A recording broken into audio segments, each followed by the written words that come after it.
Hey everybody, welcome to the Geek Vault. It's your boy Dre, and wow, has it been a hot minute. When I'm saying hot, it's been a long time since I've had a guest.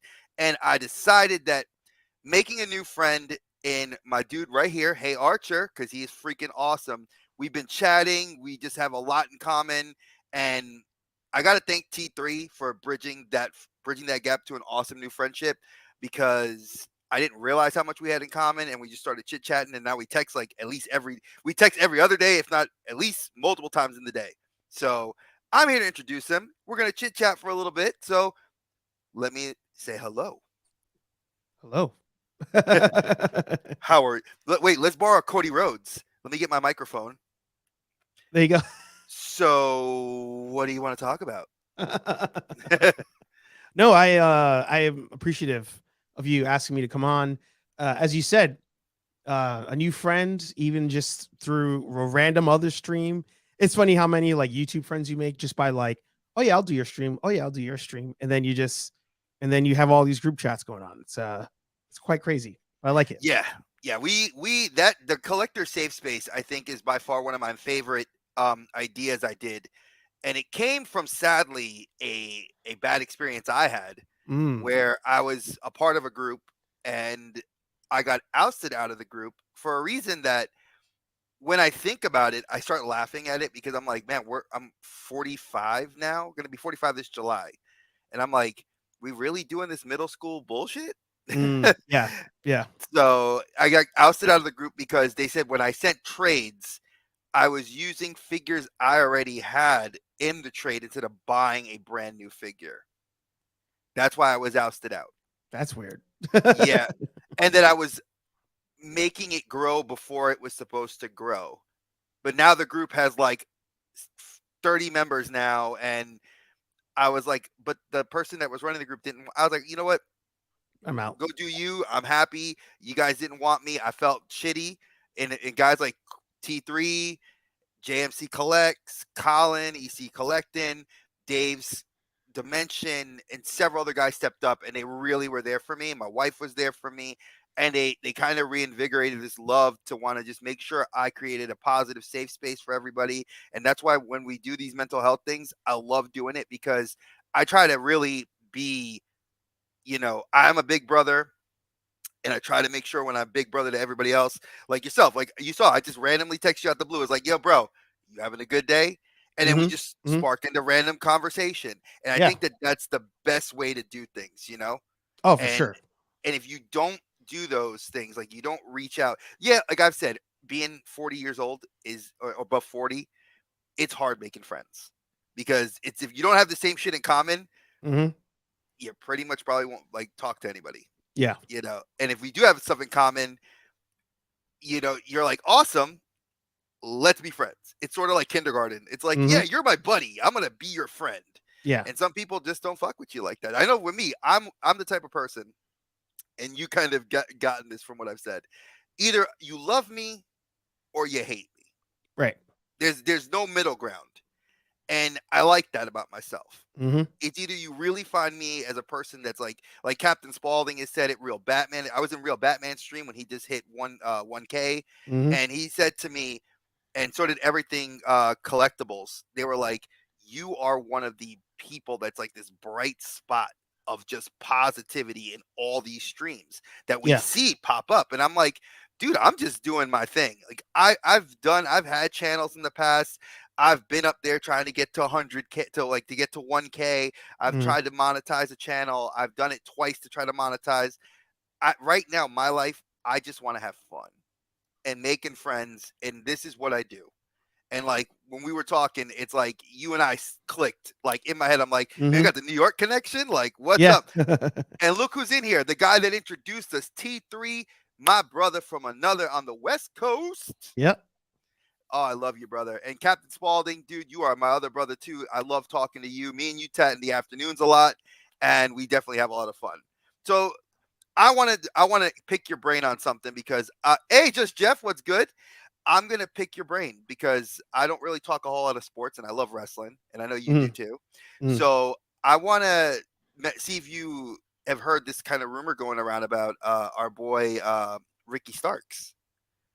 that he's getting heat now. So I'm super casual with wrestling. I follow Oh, I watch the big four events, yes, but WWE. Okay. mad casual. But I know who that is. All right. But I did not hear that.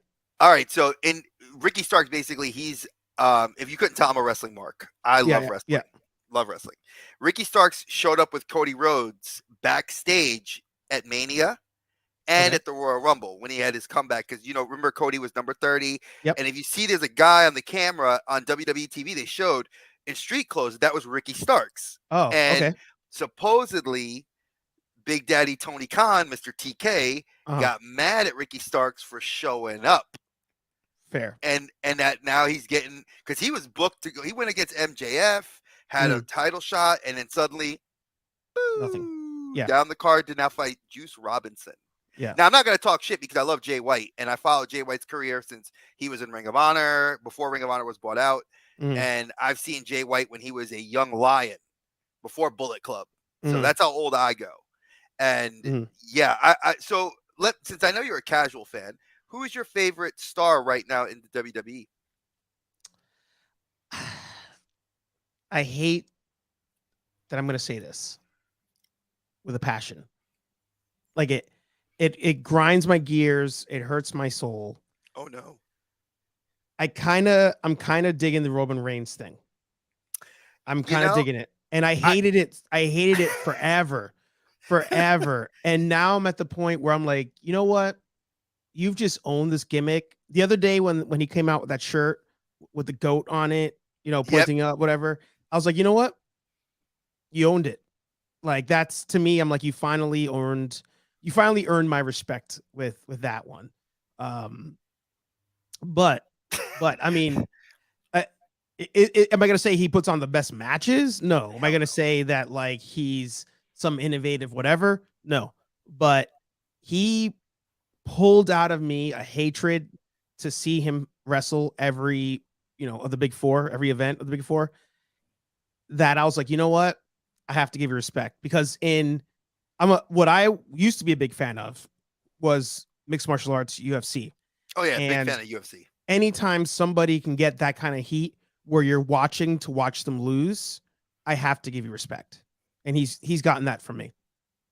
I can agree with that. I think that one of the cool things, Roman, and I own the shirt, the God Mode. Yeah. Last year, my wife got me a gift card to Hot Topic. It's a funny story. Bought me a gift card. I was like, I don't shop at Hot Topic. And I was like, what am I going to get? Yeah. So I went through, I was like, let me see if they got WWE t-shirts. And they had Roman's t-shirt, God Mode. Yeah. And I was like, greatness on a different level. Yeah. I can rock that shirt. Dig that. Yeah, I dig that. So I bought that, and I absolutely love that t-shirt. But I agree with you. When I saw him come out with that goat shirt, he's not my favorite wrestler. Right. I mean, because I think, what was it? They recently just said that 11 years he's been actively on the main roster. He's 3 years currently as the heel, keeping his gimmick going, and that's since lockdown. Yeah, and that's amazing. I'll give him his due. But I mean, if you were to really say that he's not one of the best performers out there, he is. I think he's a great actor for wrestling. Yes. But if I want to look at wrestler, I would say, for me, besides Cody, probably Seth Rollins.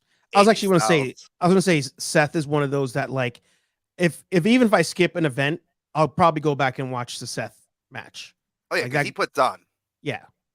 I love his gimmick too. Like, I love that they're starting to get him out of that craziness of like the whole like, like I hate that thing, but I absolutely love that when he did the interview with Cody Rhodes, or with Corey Graves, that he's sitting there and you see him just kind of like phase out of that gimmick, and he's like, okay, you're gonna get the real me. Like, this is the bullshit like I've been dealing with. I love and hate Roman, and I was like, I want to wipe him out. I was like, ooh, like he got real heat. Like, they feel like they got some heat, maybe. I don't know. But it's cool to hear a casual fan that still has a good love for it. Yeah, and that's where I feel bad. Like, if I had the time, if I could like do a Dr. Manhattan and just make like 5 million versions of myself, there would be one that watches AEW and WWE every week. Watches every event, watches every pay-per-view, even though it's fun we call it that, but we don't really pay per view anymore. But watches all of them. You mean I the would totally premium do it. live events, the PLEs? Exactly. I would totally do it. And it's funny, like I have like my WWE thing there from when I went to Raw a couple weeks ago. Shout out to my friend Billy. But it's just a time thing. It's mainly a time thing that stops me from doing it. But like I said, the seeing Seth come out, everybody singing the song, people singing the song just in the hallways, like randomly that day. Like I wasn't even near the arena, and you just hear people singing it. I'm like, I love this. I love the gimmick of this, that everybody's in on this, everybody's down. Like, and then the best part, the best storyline to me, again, as a casual over the last year and a half, the Mysterio storyline. Oh, Mysterio Dominic. Yeah. I love that one. That's Because I have to agree. It's probably one of the best ones next to the Bloodline. I Yeah. think the LWO. Yeah. That's fantastic. Yeah. That because to me, that one successfully crossed the line where you don't know what's real and what's not if you're more casual than I am. Like I feel like I'm at the line. I'm at the border. But like, for example, my fiance, like we'll watch pretty much all our shows together. So if I'm like, oh, I have to watch this pay-per-view, she'll watch it with me.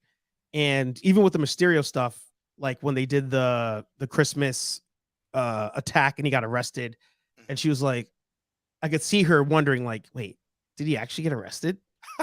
And the second that happens, I'm like, win. I'm like, you successfully crossed that line. I give you all the props. And there was a guy doing security at the event, and I was talking to him, and I was explaining the whole storyline to him because he was like, wait, isn't that his son? Because he does security for all the wrestling events in Rhode Island when they go to that arena.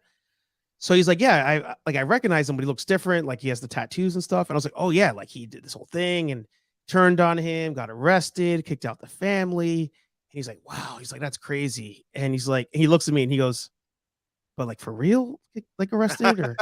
And I was like, see, I was like, that's it. I was like, the second you can do that, where people question whether it's real or not, that's a successful gimmick, and that's like a top 2%er that can storyline that can get people to forget if it's real or not.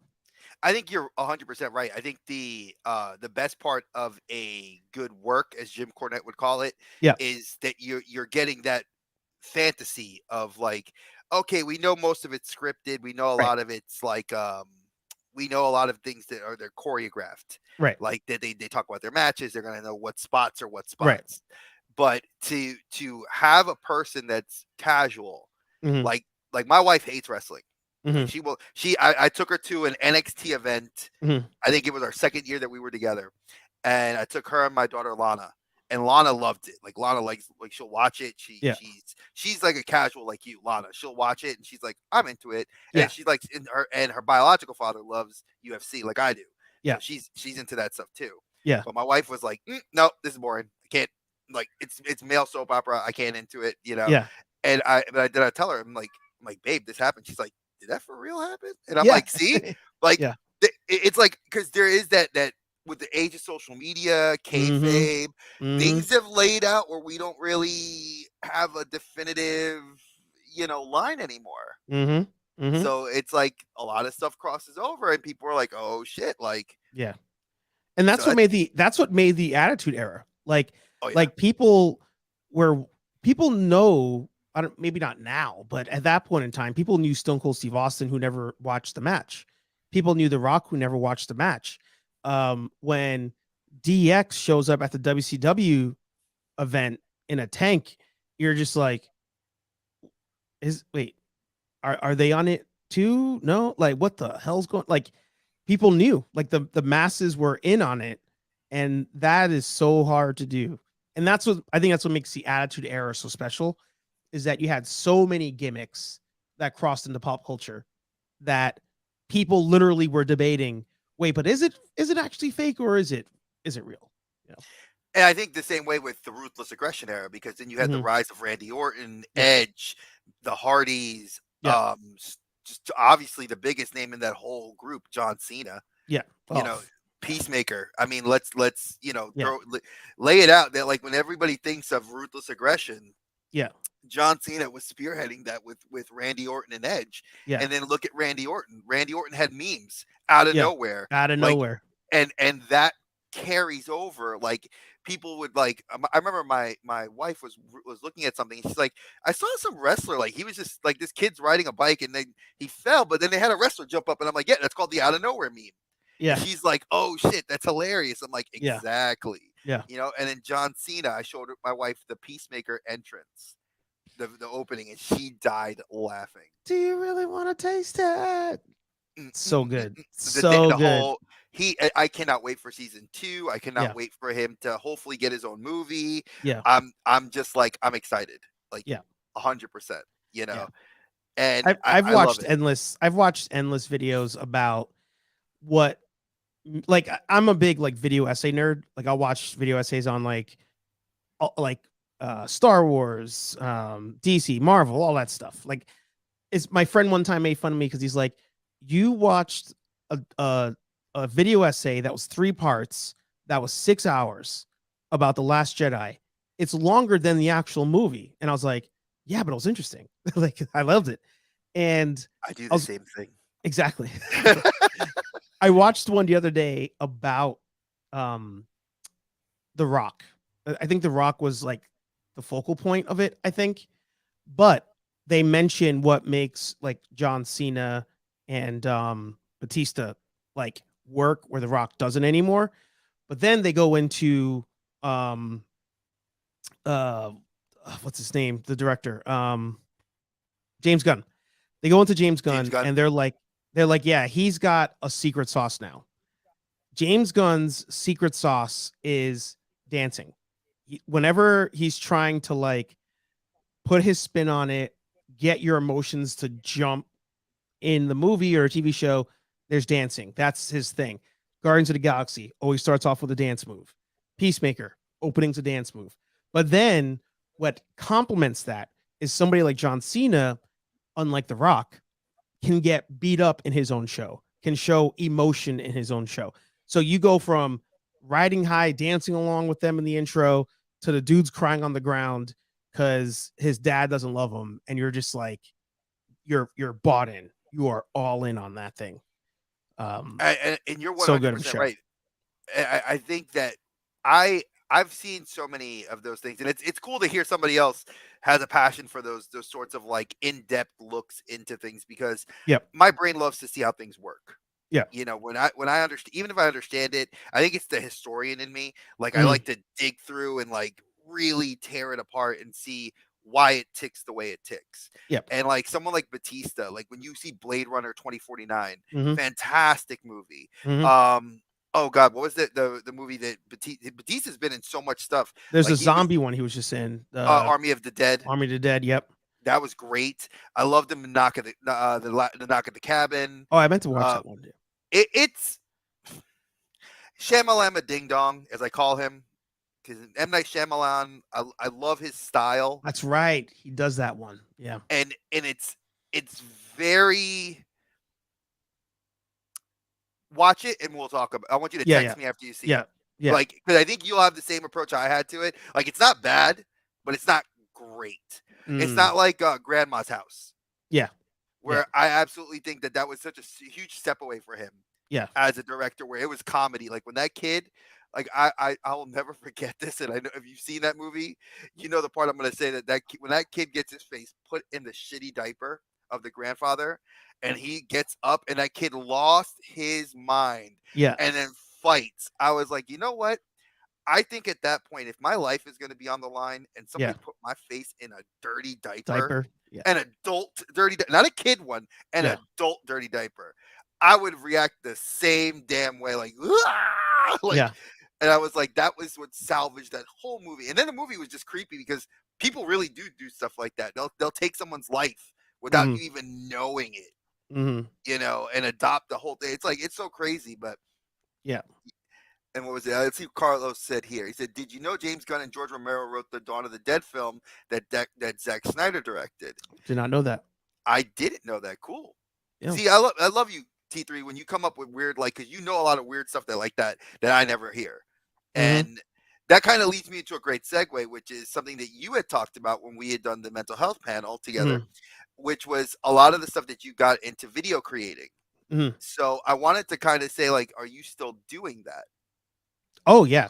I Like, mean, not like just the content for YouTube, but do you like ever get like the kind of like watching anime and or just like I want to go make a music video or oh something yeah. or something like in that sort of realm? Like, tell me about that. Yeah, yeah. So, as a reminder for not a reminder, some of you may not know because I was going to say for those of you who missed it, um, my one of my very first like video editing hobbies, what got me to fall in love with video editing and stuff was doing AMVs or anime music videos for Dragon Ball Z songs. Eventually, did them for like the Clone Wars, Tarkovsky videos, other anime stuff like that. But this was back in like 2000, I don't know, 2003, maybe, like on my Windows machine, like Windows Movie Maker, like pretty simple stuff. All of it, I rip it on a CD.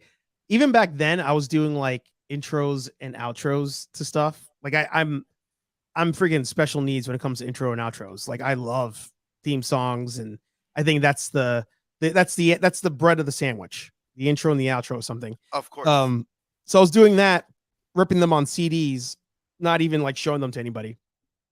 Um, but you fast forward to now, and I I would do those more or at all at this point if I didn't have the same YouTube copyright restrictions. Like if that wasn't a thing, I would totally put them out.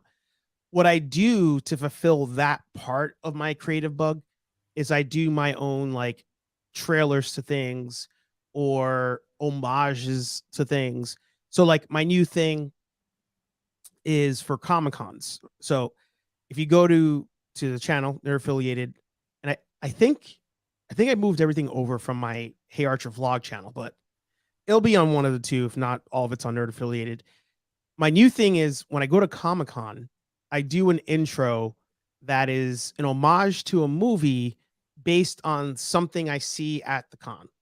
Nice. So, for example, um, Rhode Island Comic Con, where I got to meet Sleeping Collectibles, I did the intro paying homage to Predator because there was this super dope Predator cosplay at the convention.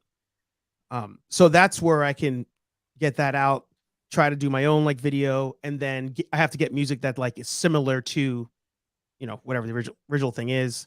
And then the other day I got the bug to create a Quentin Tarantino style Taco Bell commercial. So I found music that was similar to Pulp Fiction. I studied, what are the key things that when you see it, that's a Tarantino film, project. I tried to get them all in there into the, 60 seconds or whatever. And it worked. So in the future, like if I was able to make those things without copyright strikes, yeah, all day. If YouTube was my full-time job and that could be my side project that's just for fun, I'd make them all day for sure. That's dope. I love hearing stuff like that because I I'm not nearly as creative in that regard. I'm, Mhm. as a historian and as a former teacher, Mhm. my creativity, and I guess because I played Dungeons and Dragons for so long that Oh, sorry, my quick question. Am I go ahead, allowed to have a beverage while we're streaming? you better. Oh, a different kind of beverage. You can have an adult beverage. Go Okay, ahead. cool. We're not kid friendly here, bro. I always ask. I always ask when I'm on stream just in case, because this was water the whole time. So I was I just know, like, I know. I love Liquid Death. I got a yeah. bunch of those in the fridge. You can have yourself an adult beverage. There you go. Cheers Just to you, have my me a brother. nice bourbon. But Mm. sorry, continue. So now I'm trying to remember what I was saying. Oh yes, as my level of creativity, I shoot for like writing like when I write an adventure or create Yeah. a character, Mhm. like here I'll show you my creative process because I have it under my desk. So I Yeah. have like spiral notebooks and I write down everything.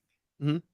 Like I break down a character concept in my head and I create it like here so that I can translate it to play it or to use it in the campaign.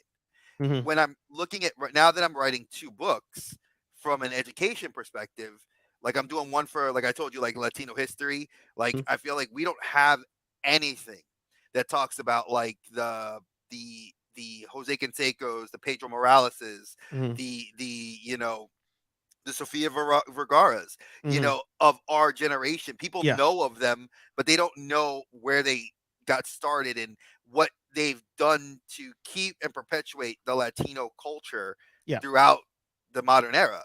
Yeah. And I was like, we need a book that does this. Like Pitbull, I've been watching a lot of motivational stuff. Mhm. And Pitbull said, like, you're doing things right when the haters are hating. Yes. And I was like, that's something I have to reach out to him so I could use that quote because I wanted that to be the opening page of my book.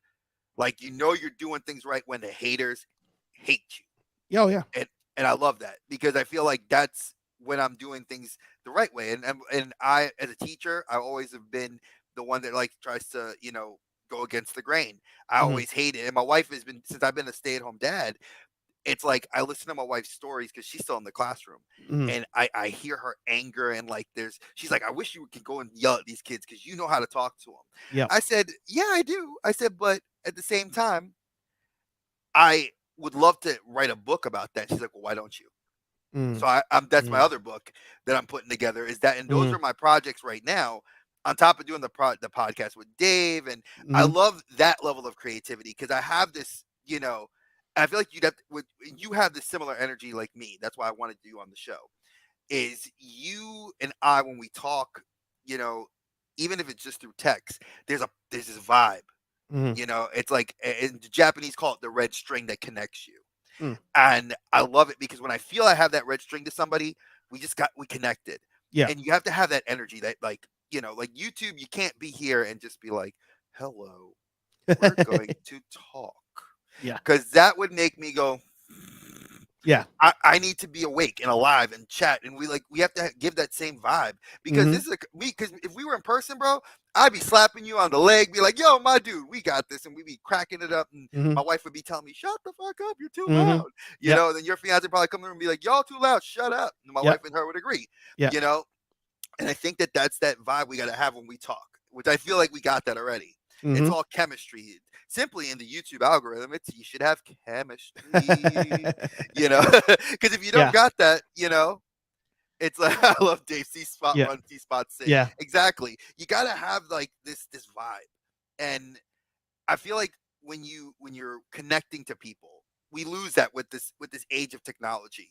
Mhm. We do lose that a lot, and I feel like I am trying to use that as the medium to connect because obviously I have a 13-year-old, I have an 18-year-old that's gonna my son, and they connect. My son, I literally have a relationship with my son solely through text. Mhm. That's I'm like, oh my god, your mom, his mom will send me pictures, Mhm. but like he is just like whoop.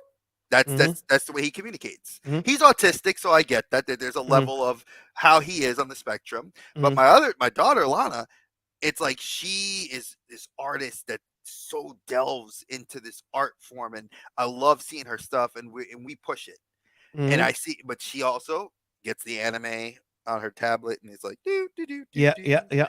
And I'm like, no, no, no, no. Like I gotta I shake her up. I'm like, no, don't do that. Like you cannot. Like I know you want to sit and watch that next episode of Demon Slayer because it's really really good, and I, Yeah. I I know, and me and you were there, but I'm like, dude, you gotta like shake it up.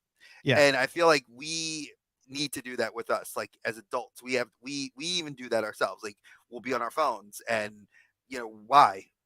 There's this connection, this bind, this groove we need to hit with each other. And I don't know if Mhm. that's maybe just me being old school, and just coming from when we talked about like when you were growing up, like oh, I remember your story so well because you said you were a latchkey kid. Yeah. And for those of you that don't know what a latchkey kid is, it's when your parents both work, you come home, you close the door, put the latch on till they come home from work. And Mhm. that's how he inspired me to remember. I was like, hey, I think I've seen some of your music videos when I was at Anime Expo or Anime Boston or at like New York Comic Con and Anime Cons. Yeah. And that's how he and I, you know, got to become close because we found that mutual connection. Mhm. So I was always curious, like, so do you still like, do you actively watch anime or read comic books now? Like, what are you kind of involved in that area of your life? Yeah. same. I kind of go back to an answer earlier with the Dr. Manhattan thing. I I don't know how some people do it. Like I again, being in YouTube, like you, we know so many creators now, and there's so many people who like put out dope stuff on a regular basis, and then they Hell yeah, also are talking about how they've read this and read that, watched that. I'm like, where did you find the time to bro. do all this? So yeah, so now like when it comes to comics, if there's something that I think is essential reading that society has deemed essential, I'm listening to somebody break it down on my way to work. When it comes to anime, if somebody's like, dude, you gotta watch this anime, I'll try to give it a couple episodes, but then, oh, sorry, then I'm like, all right, I gotta just get the tell me the points, tell me what happened. Then I could figure out if I'm going to continue to watch it, without or continue to watch it or just stop and just learn to see what happens. Um, Toy hunting definitely ruined a lot of my watching time, like watch time of things. So that's why I've like scaled back to toy hunting so I can just get back into catching up on shows, catching up on making content. But the last anime I watched in its entirety, I think everybody watched One Punch Man. Oh yeah, Saitama The was dope.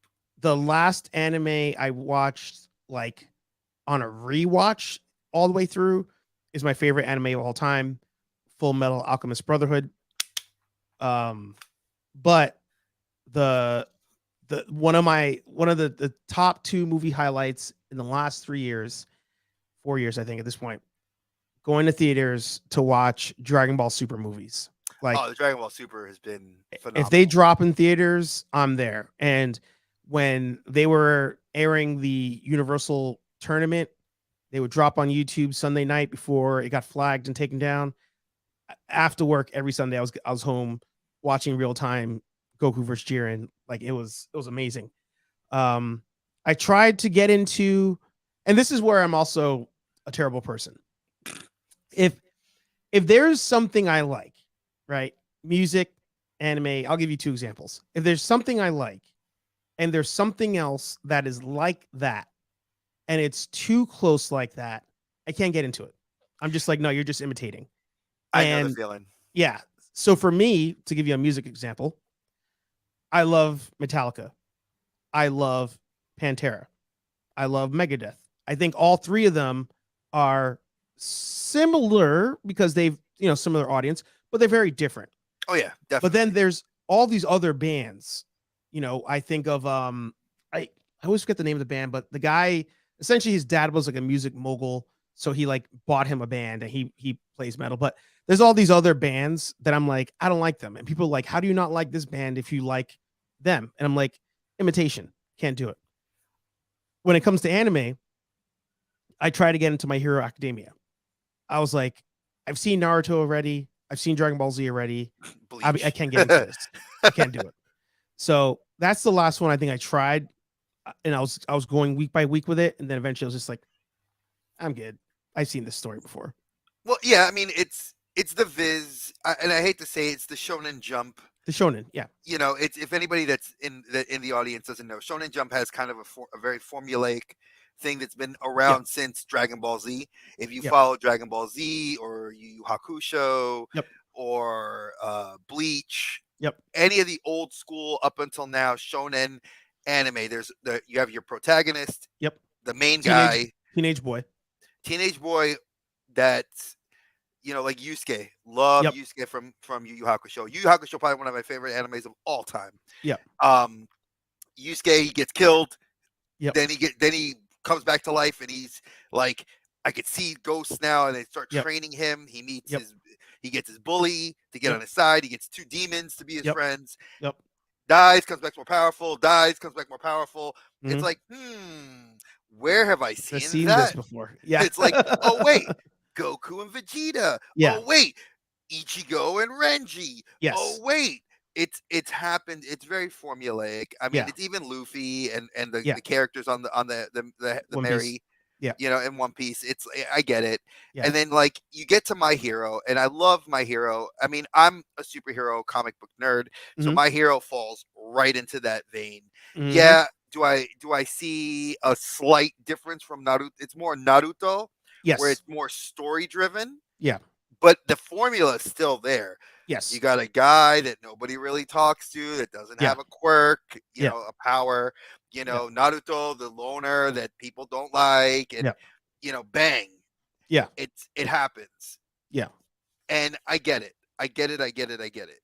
But Why? even with those shows, like what I liked about them was that the kid was like the loser, and even though the kid is the main character, they're not like OP from the jump.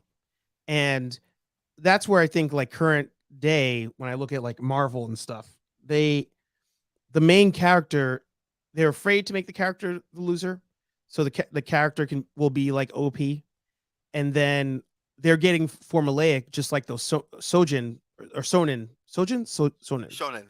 Shonen. They're getting similar to that, where it's like, all right, main character shows up, main character fights bad guy either becomes a good guy at the end to fight another bad guy, or bad guy dies. So I'm like, all right, now you're just doing that every movie, and it's getting kind of old. And I think that's where it's like with the anime, same thing happens, and I'm just like, I've seen this formula. I need something else.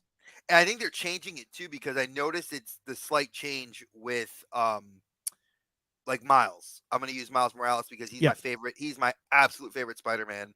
And Remind me to tell you about the lawsuit I have with Marvel over that. But continue. oh, we need to talk about that. Is that an on camera Not or real. off camera? No, We should have that as an off camera as discussion. a child of as an Afro Latino from New York, that's mom. The mom is Hispanic, dad is more black, living in the Bronx. I was like, people used to joke and call me Peter Parker, and like, because I always had my camera too. So then they come out with Miles Morales. I'm like, oh, that's me, except in Brooklyn. You're just ripping my life. But Marvel, he's coming for you. I'm coming for the bag. We Unless you need send me that. a hot toy, then we'll be even. But Oh, send me a hot toy too, because I want Yeah. the one with the bodega cat. that's I need exactly that. the one I want. That's See, exactly see, the I knew Exactly it. the Great one. minds. We get Exactly send the one I us, want. send us both the bodega cat. We're Yeah, good. My we're birthday's good. July 18th. Send it in July. 17. That's my wife's birthday. Hey, Hey, so there you go. look. Oh, I gotta send you something now. See, Yeah, ooh, yeah. ooh, I It's a got you wrap. now. So see, look, folks, you send us those hot toys. We'll be happy. We'll be happy. But see, this is one of the things like I love about Miles Morales. It's Yeah. like I'm looking up here. My youngest, she's gonna be 3, and she absolutely loves Spider-Man. Like I did not expect her to take the love of Spider-Man like the way she has, but she's Yeah. taken to it so well that we're like she sat in her first animated movie that she sat through was Into the Spider-Verse. Nice. Like I couldn't believe it. Like one day I was sitting with her and she just sat on the couch with me, and I had a bunch of toys there for her to play with, and she sat on my lap the entire time watching it, like, and into it. Mhm. And now, like when I told her, I said, we're gonna go see, I showed her the trailer, she's like, Spider-Man. And Yeah. I'm like, yes, like parenting, I did it. Like I got You you. did it. You won. And now she sees I did a display, which I showed you above my Yeah. desk, of all those Spider-Man figures. And every day she goes by, she goes, Papa, Spider-Man, Spider-Man. And she Yep. loves it. So to me, it's like Miles was that kid that didn't have any powers. His Yeah. uncle was, was a hood dude that Yep. was on the other side of the law. His dad's a Yep. cop. Yep. I get it. Being Afro Latino as well, Yep. I understand where you're coming from. My Mhm. dad was black and Spanish. My mom was Yep. Spanish and Middle Eastern. Yep. I get it. I totally understand that. And Mhm. it's like that's why I'm like, that's my Spider-Man. Yeah. Like Miles is our for our generation and our culture, it is the hero we needed. Yes. And I feel like they gave it to us at the perfect time. Let's make it happen. And Yeah. that's why I'm like, that's what he's the hero that I feel Marvel is doing a great. First off, if you're not reading the comics, dude, you need to be reading the current run of Mhm. Miles Morales, Mhm. because they're doing I'm trying to remember what it is. There's a Carnage symbiote attack on the Spider-Verse Mhm. right now.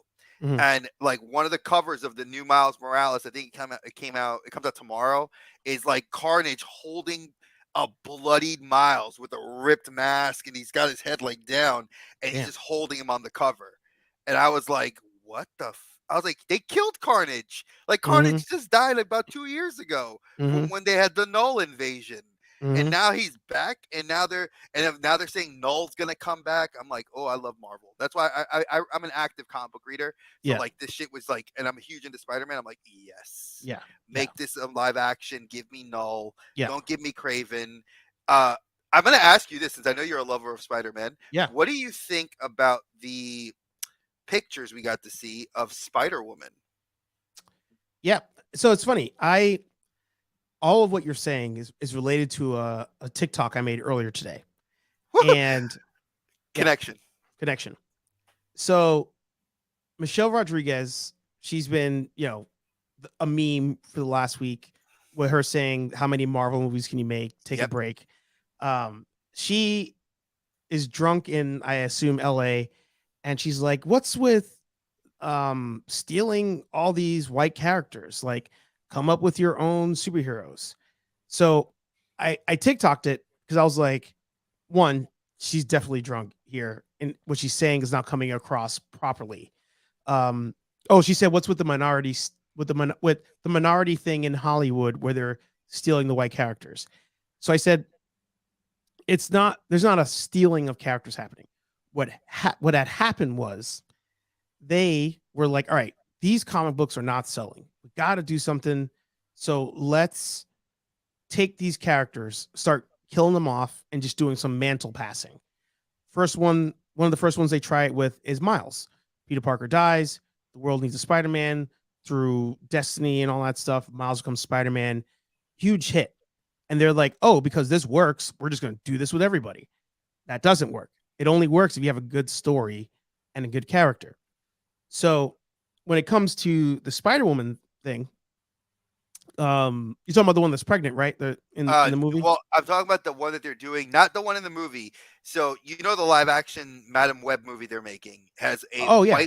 has that white blonde haired woman being Spider Woman who is, Oh, if I were to whoa. pull the figure, yeah, if I pull the figure down, she's Asian. What? Yes. She's got blonde hair, blue eyes. She looks like she's got a mask like Nightwing that Hmm. comes up like this and down across here, across the bridge of the nose that has like spider. It looks like you took Spider-Man's mask, took the whites out the eyes and just took a black and red, and that's like the mask for the outfit. Mm. And I'm like, Oh, you have to so send it to me. I'll send that to you because I have it on my phone. My Yeah. wife, so I tell my wife because my wife is a language arts teacher, so she likes Mm. to have those discussions. So and because she's white, I always like to get a different opinion than just being a minority, like Yeah. voicing my thing. So I was like, babe, what do you think about this character who is supposed to be Asian but she's Yeah. white? And she's like, that's cool. And I'm Yeah. like, she said, well, everybody needs representation. I said, yeah, but if the character is already Asian, Yeah. Already represented. why would you swap it Yeah. to white? Like it doesn't make sense. Like Madam Web is is a white older woman Yeah. who's like a black widow that kills people, which Yeah. makes sense. She has a whole crime syndicate.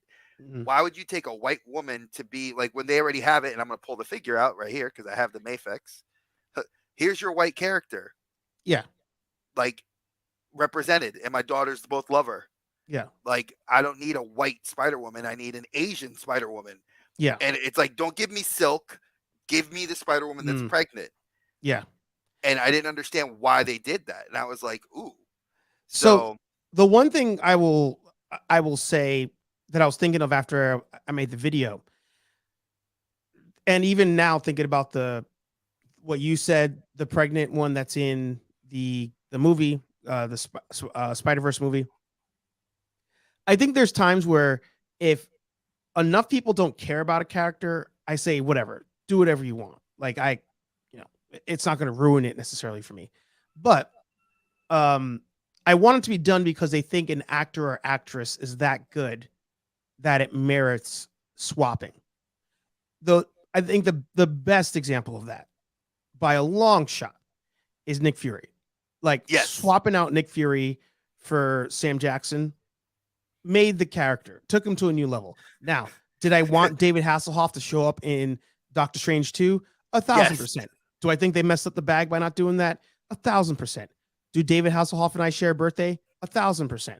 But it's a character that was like, people can give a shit about, Nick Fury at the time. Swap it. In this case, if this actress actually is that good, fine, I'll roll with it. But that's got to be the reason for it. All right, so I'm gonna jump off of that and say here, because I love what Jeff just said. Jeff says I'm gonna be an asshole. You're not being an asshole, dude. Everybody's entitled to their opinions. Yeah. Opinions are like assholes. We all got them. White people go see more movies more often than minorities. That I can't say. That would be more of a odd demographic based on where you live, because if you look at like New York, LA, Miami, you're not going to say more white people, because those are just overly populated cities with a larger minority content. So that the demographic, your demographics would be, if you're looking at Midwest, maybe, like the Midwest and overseas. Yeah, Shang-Chi didn't do well in China. It did well here because people liked the different character, and it was the character himself, the actor, Simu, wanted to be Shang-Chi. He felt the role was built for him.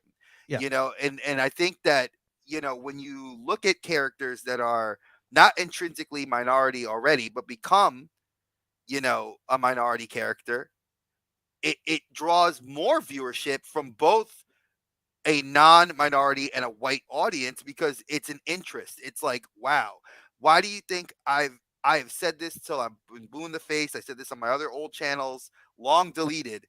Idris Elba should be James Bond. 1,000%. If you gave me Idris Elba as James Bond, you would have my ass. I'm a James Bond fan. Yeah. Ian McKellen didn't write Ian McKellen. The guy who wrote James Bond is not Ian McKellen. That's obviously Gandalf. I know. Yeah, I know what you're saying. His name is Ian. I just forgot. It is. Yeah. He wrote it as a white European male. Ian Fleming. Thank you. He wrote it as he was a white man that wrote that whole series as a character that was white, poor, that comes into privilege through the MI6 and goes up the ranks. Yeah. So it's not being an asshole at all, Jeff. Like, I understand your opinion. I'm just telling you that if you look at areas where demographics are, like, again, using my example, Idris Elba, you know how many people would go see that? Yeah. Blow my mind. Doctor Who blew people's mind when you had a white woman take the role of Doctor Who. But because it was good writing, people loved it. Exactly. And as long as the story, like exactly what Archer said, if you look at the story, it's that, to me, I don't care what the color of your skin is. Mm-hmm. If the story's good, I'm going to go in there and watch it. Craven could be one of the best movie hits of the summer or the fall. I think it's going to be in the fall. I'll love it. If it's not, then I'm not going to go and say, oh, well, the actor, no, it's the writing. Yeah, I'm not going to hate on it. Blade, the same thing. If they can make Blade do really well for a fourth movie and it's a requel, it won't be good, but I'll still go see it because I like Mahershala Ali. That guy's a hell of an actor. Everything I've seen him in, he touches his gold. I have a hot take on that movie. Go ahead. I do not want that movie to be released. I do not want him to play Blade. I will have him do any other role in that movie. He can play Whistler for all I care. But to me, so Marvel right now has this issue where their main characters are all, no pun intended, phasing out of doing their roles. Cap is not there. Iron Man's not there. All these characters they created that weren't popular before now are working their ways out. Their way out. What they should be doing, and what they are kind of starting to do, but they're not doing it to me, they're not doing it the right way, is they got to start making new characters come in that can carry them for another 10, 15, maybe even 20 years if they write some sort of wild contract. Marshala, is that how you say his name? I think it's Marshala Ali. Marshala Ali. Great actor. Love him as an actor. And to me, no offense to anybody, including myself, he's too old to be starting a franchise like that. I think what they should be doing is Blade coming in young Blade. Like he's learning how to be a vampire hunter. He has somebody who's teaching him how to do it. You should be opening that vault and paying Wesley Snipe to be Whistler, and you start a trilogy there, and you can build it with Blade. I got a hot And take for you after this. 'Cause I got an yeah, idea. oh, there you go. But either way, I'm like, this movie's taken too long because he was 45 when they announced it, and that was before lockdowns. So it's taking too long to get this movie off the ground. The writers keep dropping off. They're changing things left and right. I'm like, just scrap it. Start young and let's build a new franchise that a franchise that can actually carry the overall franchise of Marvel into the next 10, 15 years. So what about this hot take? Yeah. Because right now, currently in the comics, they're doing it's Blade's daughter. Mm-hmm. She just stepped up. Like it's Blade has a little girl that's she's being trained to be a vampire hunter. Yeah. And I think it's kind of cool. It's like the third issue comes out next week, I think it is. Mm-hmm. And I read the first issue and I loved it. I haven't gotten the second issue yet. Mm-hmm. But it's interesting the concept. It's like you took an older Blade who's now Yeah. becoming Whistler to his daughter, Right. but he's training her in his style. Yeah. You know, and I'm like, all right, I'm digging that. Yeah. So why not translate that Mm-hmm. where you get Snipes to be a dad because Yeah. he's old enough to be like a Yeah. girl, get a teenage daughter that's sure. 17, 18 years old that he would have had, and let her be. And I know that a lot of Marvel haters are like, oh, there's too many girls. There's like Yeah. She-Hulk and Miss Yeah. Marvel. Who gives? Vete Yeah. para carajo. Who Yeah. cares? Yeah. You Yeah. know, there's representation. I'm glad there's more women than there was men. Because guess what? Yes. We had 5 guys four guys, 1 girl. Mm-hmm. And now you get 5 girls, 1 guy. Who Yeah. cares? And it's like because Shuri, Miss Marvel, Photon, She-Hulk. We're gonna get Kate Bishop, Mm-hmm. and then you throw in Spider-Man, Mm-hmm. throw in Cassie, Mm-hmm. throw in Ant-Man, throw in what's his face, Strange, Thor. and Thor. You got Avengers right there. Yeah. And don't forget, we still got Quill, who's on Earth. You got who else? Shang-Chi. Shang-Chi, who's going to join up. Mm-hmm.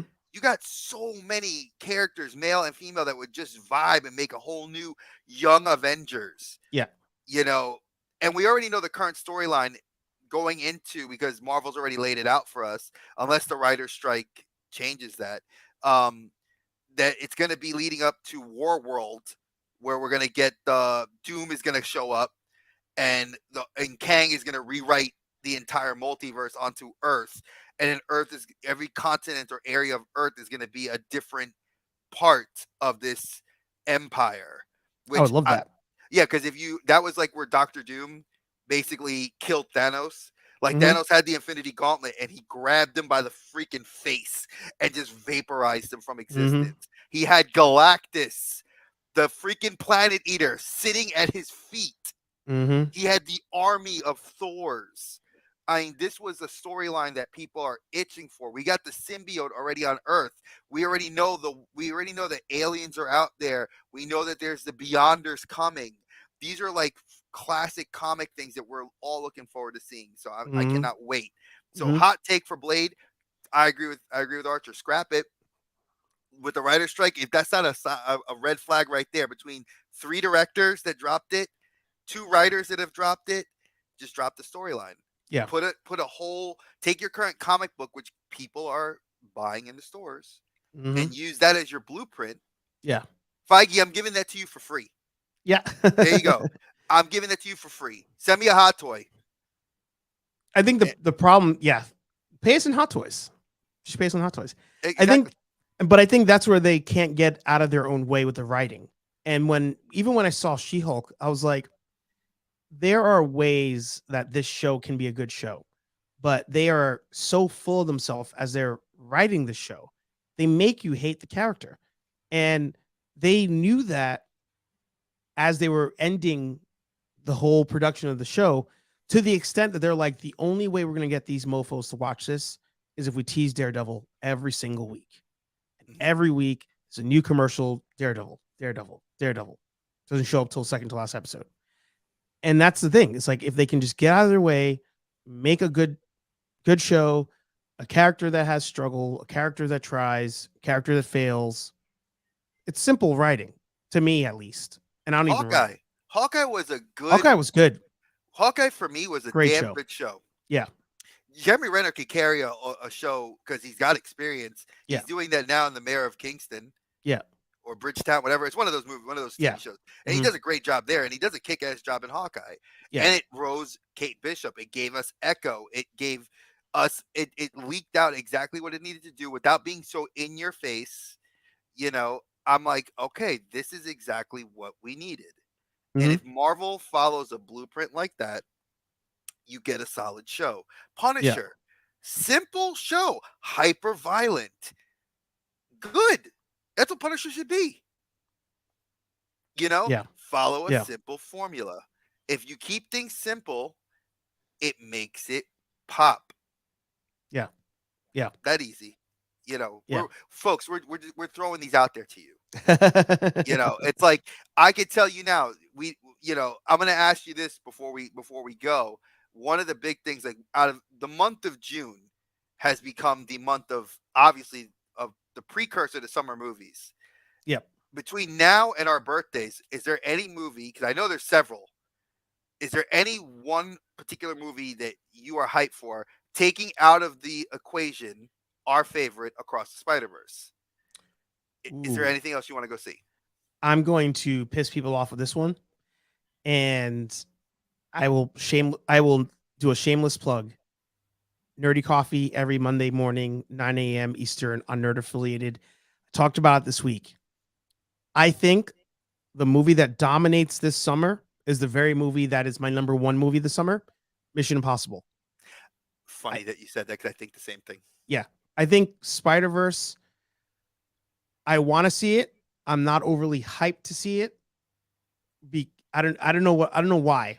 I'm not overly hyped to see it, but I think it has the best shot at beating Mission Impossible because people will be dragged to the theaters because their kids want to see it multiple times. So I think it's smart to come out in the summer, to come out after school's over. But my number one of the summer at the moment is Mission Impossible because I just believe in Tom Cruise that much. I do too, and I love that it's the final two movies. Yeah. So we're getting part 1 and part 2. Yeah. And I loved Ghost Protocol. I loved I've loved Mission Impossible since the first one. It's been like, a dirty little passion of mine. My wife laughs because when we first started seeing each other, the last one came out and we didn't go to theaters to go see it. So I bought it on Blu-ray and we watched it together, and she was just like, she's like, I think the story's kind of, and I'm like, don't say anything. It's Tom Cruise. I need to see it. I need to see it. Ethan Hunt. I need him to reprise his role one more time. Yeah. And I totally agree. It's one of those, I think that's going to be, I would not say it's going to be, I think that there is competition for it though. And I'm going to say, this is my movie that I have to go see, which is Indiana Jones. Oh, dude. I don't want to break your heart on that one. You can, because I'm going to tell you, he inspired me. Harrison Ford, since the 80s, has inspired me to be a historian. Not an Egyptologist, but to be the job and the career I chose. Yeah. And I absolutely, my D&D character currently uses a whip and a gun. Nice. And dresses just like Indiana Jones. But only uses the gun when he has a stomach virus. Yes. Or when I see somebody pull a sword out and I'm like, bang. Yeah. Like, yeah, exactly. Pop. Yep. But that to me is like my tide to go see that, like with the new Mission Impossible, because I know it's not going to be good. I know that it's got a lot of hype behind it, and there's a lot of drama behind the director being female and all that other stuff. I'm Transformers. I'm gonna tell you, Dan. I heard so many horrible things about Transformers, and I love the Transformers movies, but I know I'm that one. I'll just wait till it's on the streaming services. Yeah, I'm gonna wait. You know, Little Mermaid. I know my daughter and my wife. I mean, it's my favorite Disney movie, but Same. I can wait Yeah. to see that. You know, but Fast 10, I can wait to go see that too. As What about much as I Turtles? I feel like people aren't talking about Turtles. Turtles is in August, right? We get that this early August. Oh yeah, yeah, yeah. I still I do Flash. want to see that. What Oh, about Flash? Flash. I'm going. Well, I don't call it Flash. I'm going to see Michael Keaton. Yes. Yeah. We're all going to see Keaton. Everybody. I won't go if I have to pay. Yeah. Well, yeah, with the internet, with the advent of the internet, wink, wink. Well, no. Some Legacy down there. He's real Hollywood now. He only goes when he gets those advanced screening tickets. Oh, I get those too. Mhm. I missed out on the Flash one though by like a couple days. So Yeah. I was kind of sad. But yeah, Flash, I do want to go see, and I think that like I'm gonna enjoy it no matter what. You know, I don't like Ezra Miller. I know that it's got Batfleck, which ironically enough, I'm gonna do a cheap little plug. I did pick it up. Oh, you did. Nice. Yeah, I'm only missing now one figure from the set, Which which one? is the Flash bat suit where he Mm, paints the bat suit red. red. Yeah. I need that one, and I have not found it anywhere. Is that one that if I see it, I should let you know? If you see it, yes, let me know. Text me, Okay. and then we can talk because I need that. And I'm also looking for Club Obi-Wan, which is the Indiana Jones Target exclusive. Oh, okay. That's him in the white tuxedo with all the accessories. Because I'm getting all the Indiana Jones figures. That was like a decision. I pre-ordered most of the ones I could, except for that one. I missed the pre-order window. So, Okay. But yeah, I've seen Flash, but I haven't seen that one. Ooh, if you see that one, like I said, hit me up and we will talk because I got you. Mhm. So I want you to. Obviously, we all know where we can find you. Is there anything big you got going on besides? I know that I'm overrunning into your show now, and I'm about to go run off and do another show. But tell us what we're gonna hear. If you want to give us a little sneak preview of what's coming out on you. I got my days confused. My show's tomorrow. I told you. Oh, I told you. Yeah. No, yeah. As far as big projects go, there's many things in flux. Nothing that I could be like, oh, this is definitely happening. But you know, Hey Archer Live every Thursday, 8:15ish p.m. Nerdy Coffee every Monday morning, 9 a.m. All of that's on Nerd Affiliated. And New York Comic Con's coming up, Rhode Island Comic Con's coming up, Boston Comic Con's coming up. Heroes Con's coming up for me here, which is our Comic Con for Charlotte, which I'll be going to. Yeah. So I'm gonna vlog all that stuff when I go. And then I guess the big question is, am I gonna vlog my wedding? Who knows? But maybe I'll live stream for my wedding because that's you should live stream it, dude. Yeah. You totally watch it. That'd be awesome. Yeah. So when is that happening? Your wedding? November 9th. Early congratulations. I can't wait to see that. We definitely gotta see pictures from that in the group chat. Like we gotta totally, I'm excited.